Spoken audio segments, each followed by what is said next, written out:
I want you to come up close for just a moment. I have something I want to share with you, and I pray that I can articulate and reach you in levels where you can appreciate. I want to tell you that I, James David Manning, at a period in my life was one of the worst black men, or I was the worst black man that I knew. And I need to refine it. I was the worst black man. And I want to tell you why. And what made me the worst black man that I knew. And I knew a lot of them.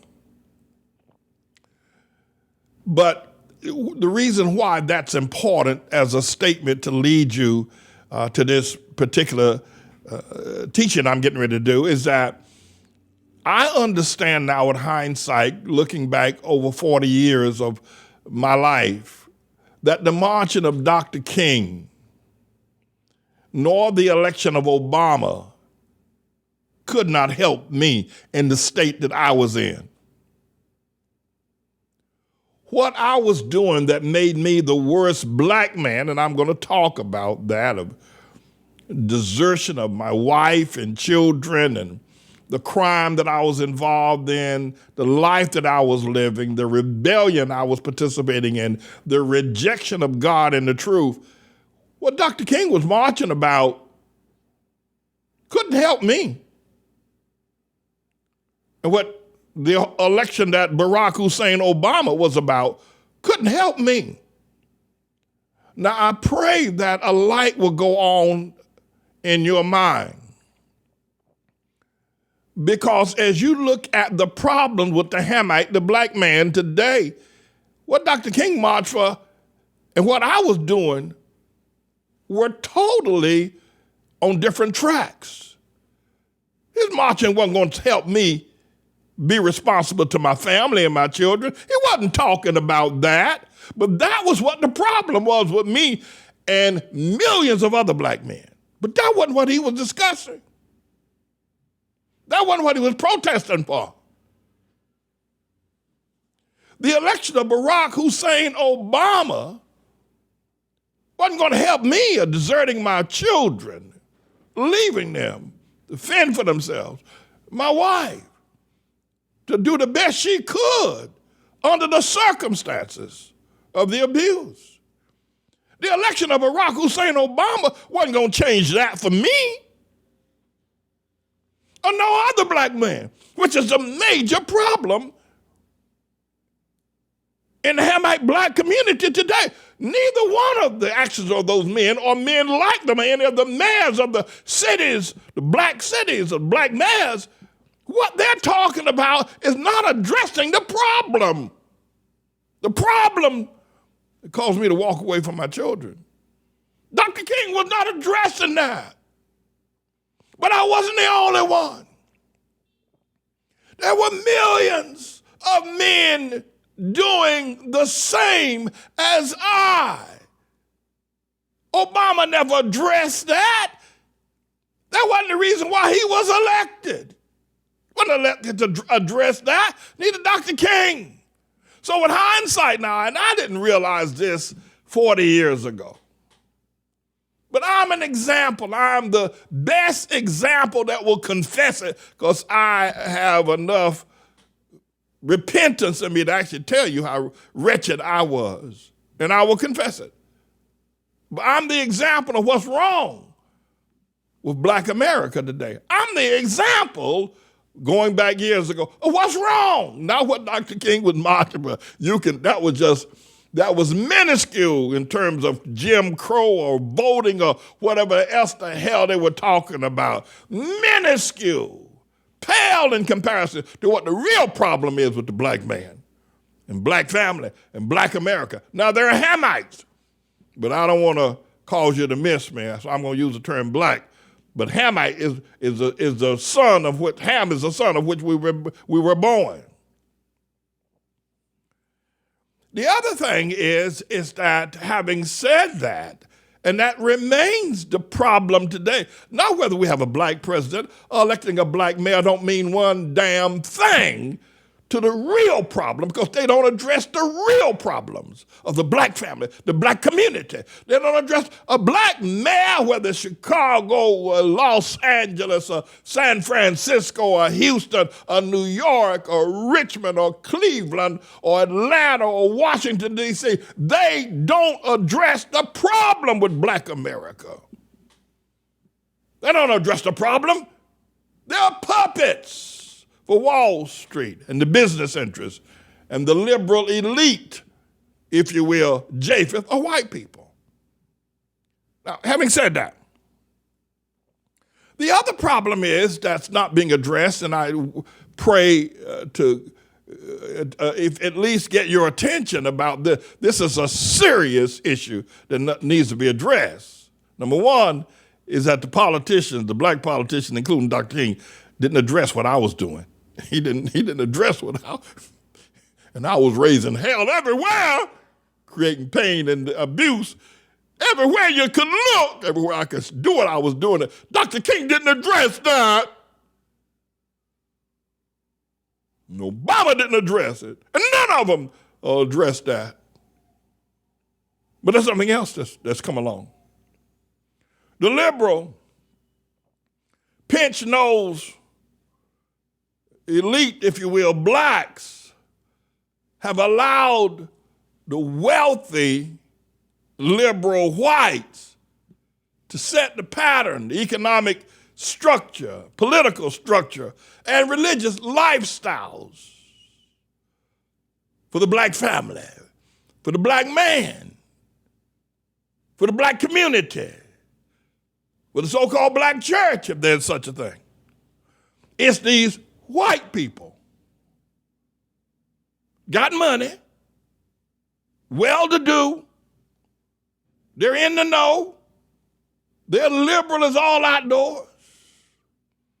They're the ones who are patronizing the pinch-nosed black man who tries to talk like he's white, tries to use the same accent as white people. He pinches his nose because he got a big nose and big lips, so the words are more bassier and heavier and come out slower than the white man when he speaks. So in order for the black man to sound like he's white, he has to pinch his nose to keep his words from coming out slower and more bassier or bassier. But here, these pinch-nosed Negroes, and by the way, all you algorithm people at Facebook, that word is all established in the dictionary, pinch-nose, in case I'm not aware of it, so don't strike me for using it. It's a word already accepted by the Urban Dictionary. But they are now setting the tone and the lifestyle of what life should be. How they're not, that's what I should try to tell you. These white people are trying to tell me how to run my family, how to run my community, how to hold my church meeting. These white people, these liberals, and many of them are godless, are now using puppet pinch-nosed Negroes, trying to tell her, this whole business about defund the police, but you ain't gonna find no black person in his right mind that'll tell you to defund the police. Even the people that are being shot down by the police ain't gonna never tell you to defund. That's some white person's idea. But they're using it to try to set the stage and the tone for black communities. There's this book just recently released called Bad News by this author named Sargon. And I'm going to let you listen to her. She frames it out in ways as she also, as a sociologist, have observed that white people are trying to tell black people how to live according to their liberal, godless ideals. Mr. Engineer, roll that clip. Woke hogwash. Broke on woke. Woke nonsense. Woke policies. Stupid wokeness. The word woke, people are really allergic to it right now in the liberal circles and left-wing circles. That's why I want to define it. Okay, let me tell you how I define it, okay? It's not woke to agitate fiercely for police reform, okay? That is a moral emergency. So when Senator Tim Scott wrote a bill advocating police reform, he was not being woke. That is something that all of us should be talking about. We desperately need police reform. It is not woke to be agitating for a more equitable education system. It is woke to be calling for defunding the police. It is woke to be saying that, merit-based education is somehow white supremacy. The word woke actually comes from sociologists, Brian. It was appropriated after, it originally was used as black slang in order to refer to things like systemic racism at the state level. Again, something that it's very important that we talk about. But sociologists have noted something they call the Great Awakening.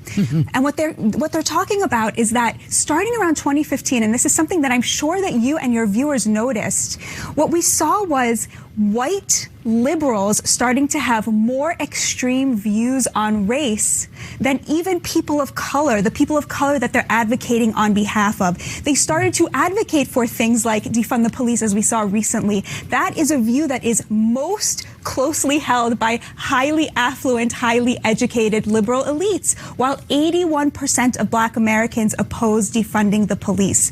So in my book, I'm trying to explore, where did that come from? Where did this Great Awakening come from, and why did it happen? And what I argue is that it is essentially affluent white liberals using the real pain of Black Americans in order to withdraw from the common good and abandon the working class of all races. That's the argument. Interpretation. Wealthy, elite, liberal, and Democrat white people are using pinch nose, Uncle Tom, black people to try to tell black people how to live, what we should accept. Black people aren't calling for defund the police or this idea of wokeness or critical race theory. That ain't some black people. White, wealthy white people ain't got nothing else to do with their damn lives except now to try to tell these pinch-nosed Negroes, Uncle Toms, these mayors, these black mayors and black professors in these colleges to shove this down our throats. Black people don't want you to defund the police. That's what white people are saying. And then black people, black puppets and pinch-nosed Negroes are jumping up and down saying the same thing. And it needs to stop. We need to, what all these crazy ideas coming from all these crazy white people. We ain't got nothing. They got plenty of money. They live in safe neighborhoods, in gated communities, got all the money in the world, can do what they want to do. Now saying defund the police. You lost your mind. They're getting black folk, black mayors, and black politicians, and Black Lives Matter, and everybody else to puppet what these crazy white people are saying. It's a problem. I told you when we started out, when I first drove up, I told you I was the worst black man ever. And I've not heard any politician as of yet address what my problem was 40 years ago. And that's the problem with the black man and the black family, the black community, economically, socially, politically, and every other kind of, but they don't address that, what I was doing. You see what I'm saying? People say, what's wrong, Pastor? He ain't for the black man. What you mean I ain't for the black man? You mean I ain't for the white man? That's what you mean I ain't for that rhetoric. I'm not for that foolish that's being shoveled like manure into black communities about woke and critical race theory and black politicians and homosexuality. That stuff is being shoveled like truckloads of manure into the community. And no, I ain't for that. The problem with the black community, it ain't that we got too many police officers there. We just ain't got no fathers in the home taking care of the children. I've never seen anything like it. How can that race of people be so ignorant? Dr. King Martin didn't do nothing for me. Dr. King Martin did not make me go home and take care of my children, put food on the table, and protect my wife and children. Dr. King Martin didn't have that. He didn't mention nothing about that. Nothing about that. Neither than any of these so-called civil rights leaders or professors in colleges or anchors on the news programs or writers for the Washington Post or the Wall Street Journal or the New York Times or whoever. They don't talk about that, but that's the real problem. That's the real problem. You know, problem, that's the real problem. So from 1969 to 1974, I went back and did some research on about where I was running wild. I was only out there for 5 years. After that, I got arrested, and I was in jail for a while. About 5 to 6 years out, 7 years tops, I was out there crazy. But the things I did, no politician is addressing that. No white, no black. But you got these white people shoveling this manure into the minds of these pinch-nosed wannabe Negroes who want to be white, and then they're putting this woke and critical race theory and trying to push it into the neighborhood, defund the police, and a whole lot of other stuff. LGBT, gentrification, transvestite. They're pushing that manure through the pinch-nosed Negroes into the black community. But that ain't the problem with the black community. Ain't the problem with the black community. These pinch-nosed Negroes, they're nothing more than puppets of wannabe white people. They want to be white, talk white, eat white, live white, marry white. Hell, that Van Jones loved himself some white women. I mean, so somebody need to say something. So from 1968 to 1974, 75, I was out there buck wild. Left my wife and children, deserted them. And the long-term effects, listen, we don't need no critical race theory, I'm telling you. No, the long-term effects of what happens when men don't raise their children cannot be replaced. It's going to go from generation to generation. That child is going to grow up in such a way, it's just going to be irreparable.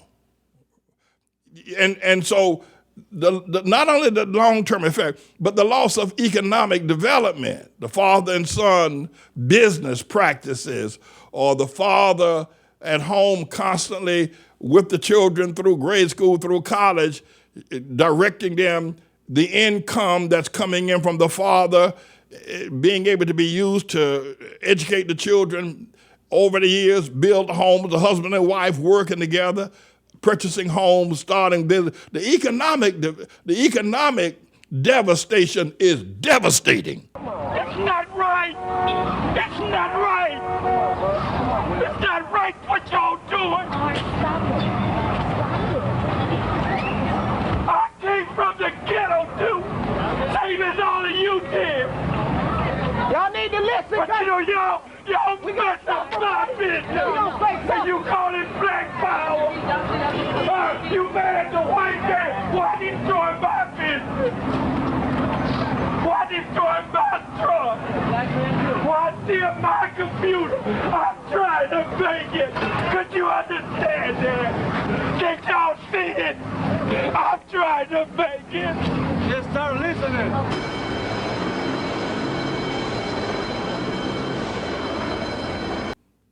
The men are not there.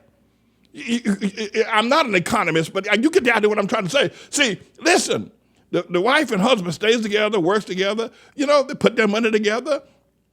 And then the community, all the family, everybody in the community, all husbands and wives, all working together, all putting their community, all the money staying in the community, all the money patronizing one another. The economic growth of that is astronomical. Just black people, they just be rich. If we hadn't gone to prison, just be rich. If black men would stay home with their children and work, and if black people would work together in unity and stop letting these white people shovel this manure. And by the way, I qualify, not all white people. It's these liberal, Democrat, elitist, godless white people. Let me put it that way. And so the community is devastated economically.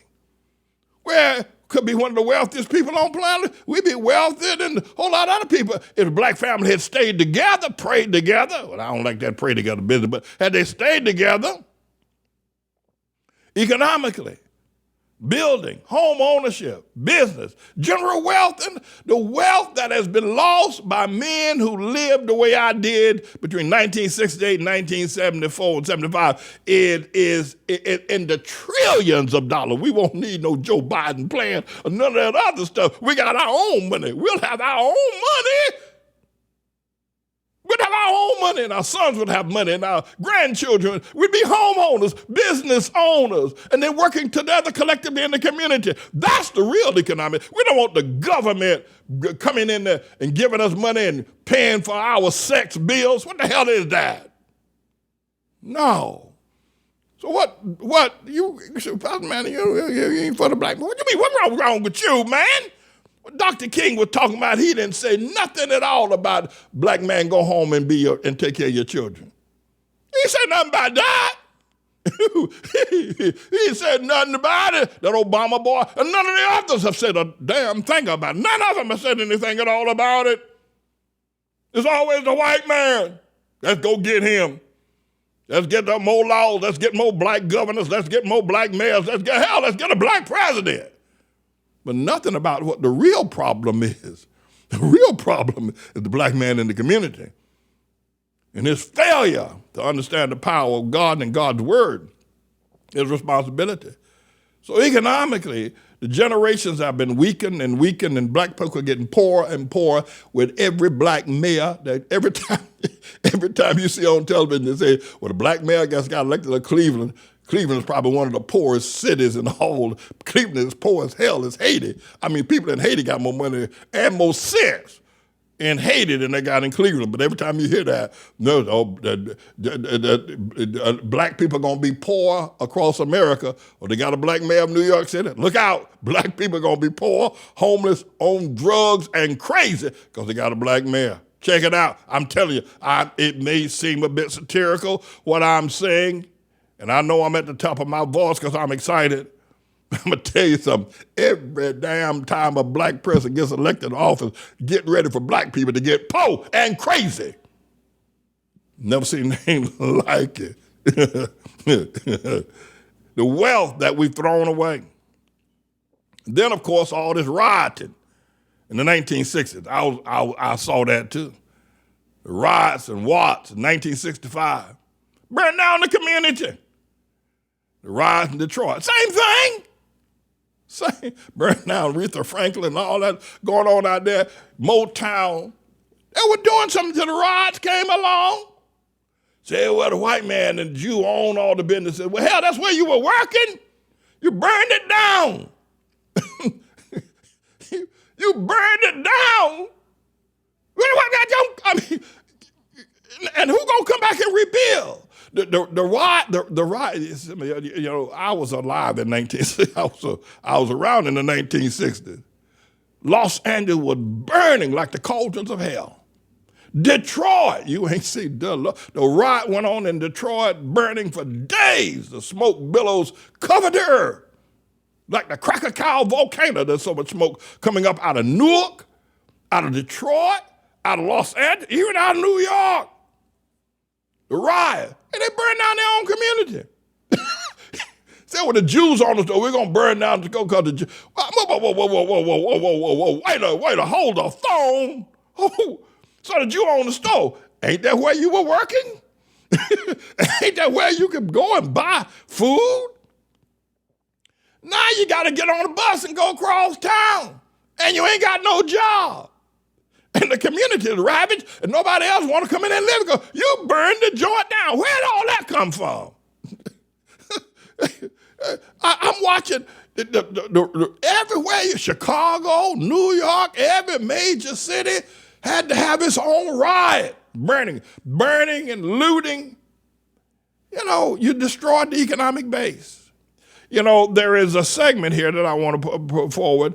You know, Harlem has been, had this truck run around the other day about Stop the Steal of Harlem, and there was some street vendors on 7th Avenue and 8th Avenue. And the announcement soundboard was me saying, stop the steal of Harlem. And the street vendor said to one of his other street vendors, said that these white people, they didn't steal Harlem, they bought it. He said, they ain't stole nothing. That's what he said. He said, that church down there on 123rd Street, and he wasn't being angry or anything. But the thing of it is that the Harlem started losing its place when the riots came to town.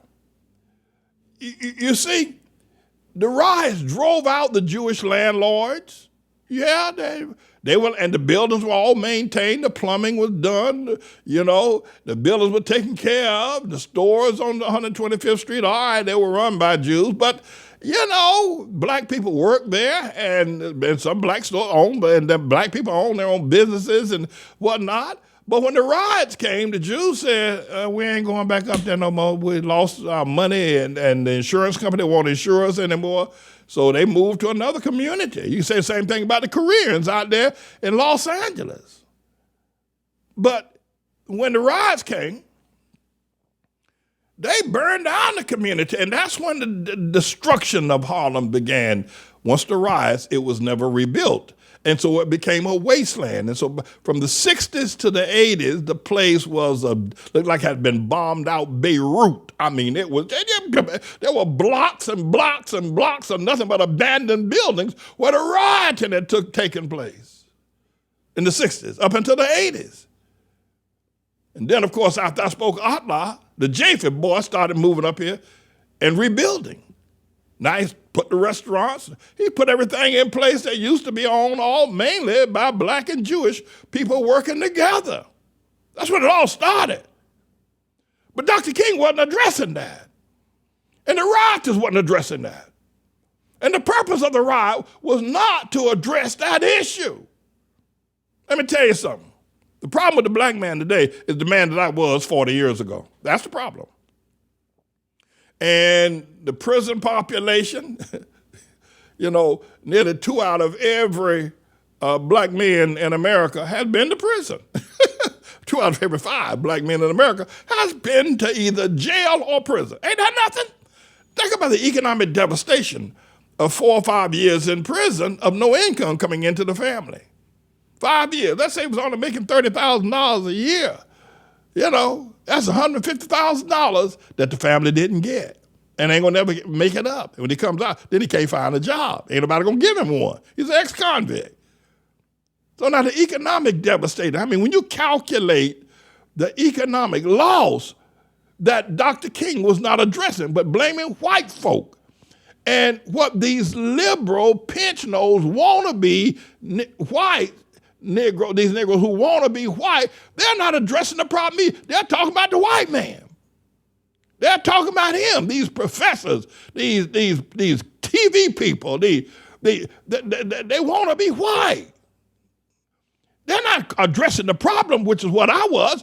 They're not addressing the problem of the fact that the economic devastation that has happened as a result of generations of children raised without fathers in the home, and then the loss of prison, 5 years in prison or 10 years in prison, the loss of money, and the desperation of the division and now they're out there talking about black man become a transvestite. These pinch-nose Negroes are pushing these wealthy, ain't got nothing to do with their life, and white people, they're pushing all this crazy LGBTQ stuff, pushing it against the Bible. They're pushing it. Then they get the professors and the well-to-do Negroes and put them on television and tell all the black men to cut off your thing. And at least they don't, the idea that you can do that. You become a tranny and you'll be well accepted. Or your woman go with another woman and you will, because you got all these pensioners, wannabe white Negroes, telling all the other low-income Negroes to follow these mandates that are coming from these crazy white people. And I say white, and I don't mean all white people. I mean these liberal, if you will, they're great white people, good people, God-fearing, God-blessed white people. But you got a bunch of them like that boy right there you see on the camera. And that boy standing right there beside, he want to be white. And then you got that Hillary Clinton. Look at them. And they're pushing this stuff into the churches. They're pushing it into the community.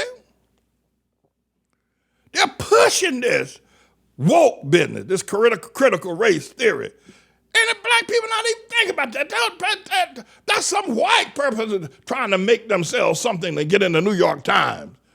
Then they get these sellout black folk to come push it into the community, including homosexuality. It's something that elite people, and none of them are talking about the real problem.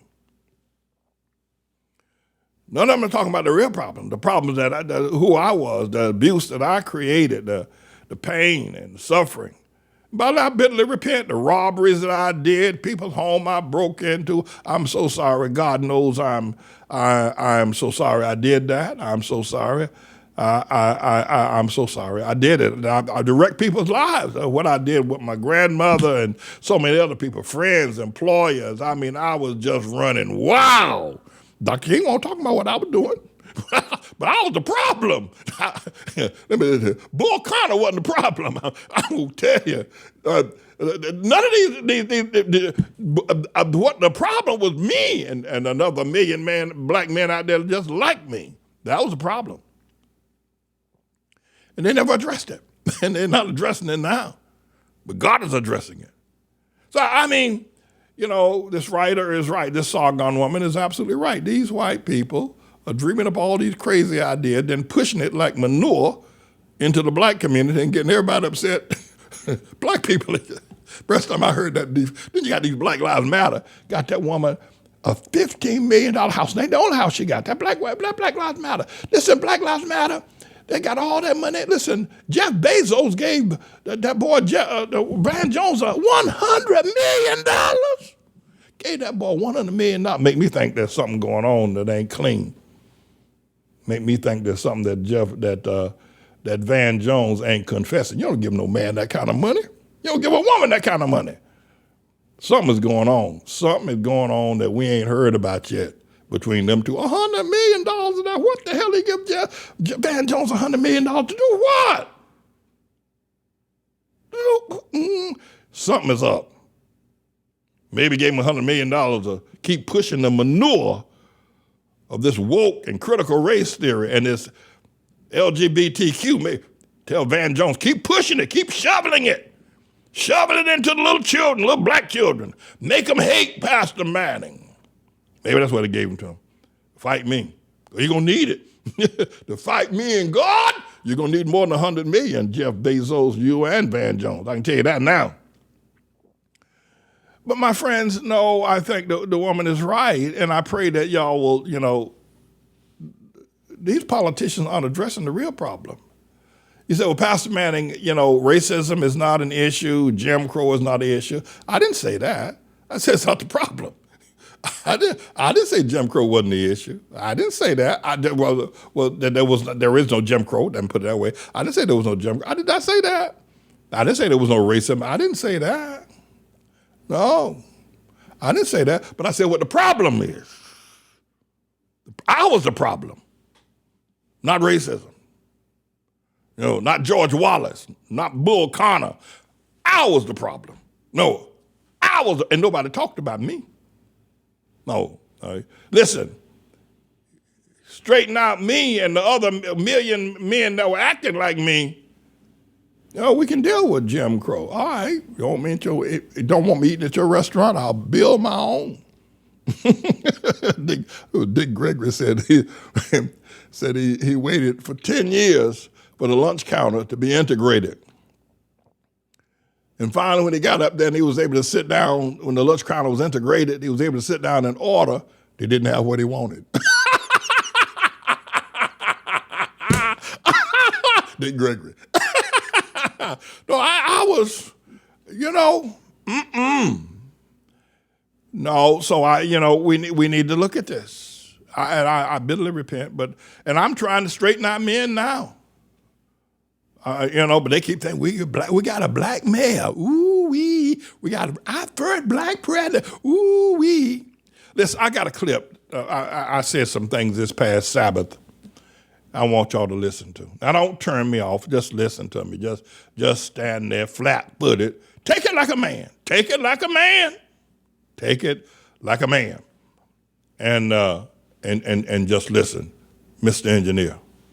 I've been black all my life. I ain't never seen anybody as racist as black people. Let me say something to y'all. Here you go. That's why we don't go to your church. You ain't for the black man. He puts down the black man. He ain't for the black man. He's against the black man. And we black people, we've been struggling. The white man has done this to us. And Pastor Man just beats us up and beats us down. And he ain't for the black man. I always talk about and didn't say Obama won't for the black president. Let me say something to you. Say something to you. In the 8 years that Obama, the Mac Daddy, was president, allegedly president, and y'all running around here like chickens with your head cut off because you think you got a black president. Over 5,000 young boys under the age of 30 years of age were killed, shot down in the streets of Chicago by another black boy. 5,000. Not just black boys, but young girls were shot down. Babies in their mama's car seat were shot down by bullets coming from a black boy. Over 5,000 deaths in Chicago of black people with black on black crime. Not one march. Not one damn march. Beautiful little girl got shot down in the park on her way from home, from school. Not one march. Not one act of legislation. But yet, during the course of that same tenure, maybe 30, if that many, black youth of the same ilk of the Chicago shooters got shot down by the police, mainly because of their ignorance and their violence. And yet you black people turn hell inside out, marching, protesting, bitching, and moaning about a white man shooting a black man. Only 30 of those happened, 5,000 of the other happened, and you said, what a bunch of hypocrites. I've never seen anybody as despicable as black people. What hypocrites you are. You don't care nothing about the 5,000. You're going to raise hell about Trayvon Martin, and another 1,000 died the same week. But it don't matter to you that a black man killed him. What a bunch of him. Is not the life of those thousands that died as important as Trayvon Martin? Say it, son. Say it. Or you just a damn out and out hypocrite living on black supremacy, ignorance. And yet you want to say something about white folk? At least white folk are defending their homeland. We need a white supremacy or some kind of supremacy march here in Harlem. We need to stand up and say that the LGBTQ is not going to replace us. We need a march of supremacy here. And yet you don't come to me. They'll come and see. They'll come in here talking about despicable. We black, and we black people got to stick together. I've never, listen, you know, the mayor of New York, now black man, Eric Adams, getting ready to go through hell. Buffalo, black man. Washington, D.C., black woman. Chicago, black woman. San Francisco, black woman. Houston, Texas, black woman. Black man. And on it goes. All these black mayors, because y'all into politics, y'all into marching. Did it ever occur to you that all of these mayors are mayors of white cities? Did it ever occur to you with all of these black mayors, there's not one city in America that is uniquely black? There is not one city or community in America, let me qualify that is uniquely black that you want to move to and live in. There is no place where black people they're just majority black people, whether it's Harlem or South Bronx or Fort Greene, that's uniquely black. It's clean, it's safe, the garbage is picked up, the neighbors are nice, the stores are good, the services are good. There's no place in America that's like that. That's black. That's why when you black folk get money with your racist hypocrite self, you move and live around white folk because you don't want to live around black folk, yet you're talking this black talk all the time. So who are these black males of? They're not mayors of black people. They're Uncle Toms for white folk. Keep y'all happy. No, that's what y'all point to. Don't give a damn how raggedy your neighborhoods are. I look at Harlem. You got more drug addicts, I swear, before God, and 7 other white folk. You got more junkies on the street of Harlem now than you had 20 years ago. More homeless people than you had 20 years ago. But even before Obama, don't you see how ignorant, don't you see how stupid your Black Lives Matter is? Don't you see it? And you're ridiculous the black man is. Look at him. I ain't a pastor, man, and he ain't for the black. You ever see anybody, a big dummy, somebody as stupid as that? Somebody ought to shoot him with an atomic gun of toilet feces and then declare he ought to be put to death for stinking so bad. I mean, but I ain't gonna quit. I'll take your seats. Everywhere you look, well, I ain't going to that church. He ain't for the black man. Walk by here every day. He wasn't for our first black president. Obama wasn't black. Let me say something to you, because you're ignorant. You know, Howard University. No, I've been to school. I've been to Jesus, but I also been to school. Howard University put together, more than a generation and a half ago, during the 60s, a platform for reparations for black people to get paid for slavery, right? They call it reparations. And what you get to qualify for reparations, according to the lawyers at Howard University, and it has been presented to Congress, and it's now in the Smithsonian Institute, and still waiting on Congress to act on reparations. But to qualify for reparations, you either have to have been a slave, which most people today were not, or you can prove you are a descendant of a slave. If so, you are entitled to reparations, payments for slavery.